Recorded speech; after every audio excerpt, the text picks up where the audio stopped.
questions? Okay, so let's continue. So next topic is children. Once a boy or a girl has reached the age of chinuch, the age of child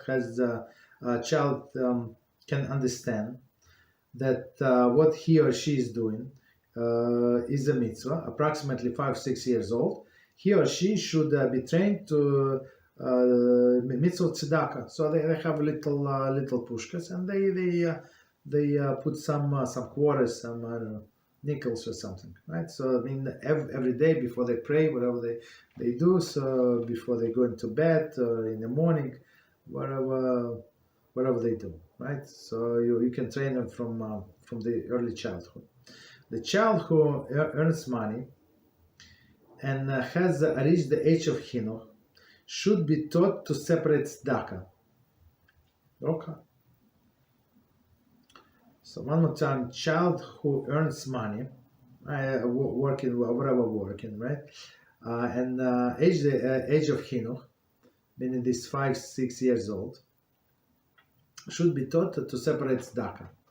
So we give him money, we give him free money, whatever money, so he can put in a pushka, or he makes money, like we give him as a present, whatever, and from that present, so let's say he wants to save or she wants to save for some kind of toy, and from this present, they would put 10% into tzedakah.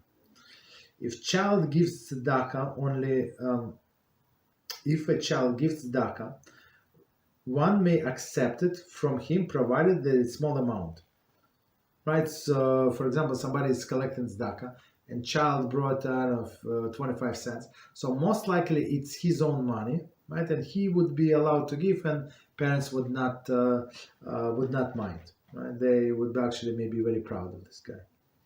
A man who receives a large donation from a child should make sure that the child is permitted to donate large sum to tzedakah, right? Maybe they are rich people and they want him to give this large amount. Maybe yes, maybe no. So you have to ask adults. So you cannot just trust child, because children, as we know, sometimes they lie. I mean, it's I don't want to say lie, but they say something that which is not true, because in their imagination it is true. So we have to check with adults if they offer you a lot, big tzedakah. Similarly, if a child offers food or drink to a poor person in his parents' home, a poor person may accept it, meaning that most likely parents know, they encourage him or her to do that, and they can take food, no problem. Next one, an indigent tzedakah obligation. As it was stated previously, even one who is permitted to accept tzedakah also has obligation to give tzedakah. Okay, so it's next section. Sorry, it's D.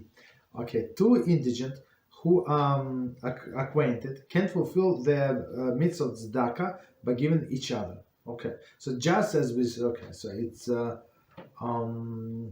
so just because person is allowed to take tzedakah does not mean he is absolved from the mitzvah to give tzedakah. He also obligated to give tzedakah, so the two poor people can exchange tzedakah. You give me $2, I give you $2, and basically we fulfilled the mitzvah tzedakah. Very interesting. So meaning, even though it's not like we give some, but we did give, I gave it to him because he is in need, and he gave me it because I'm also in need. So no problem.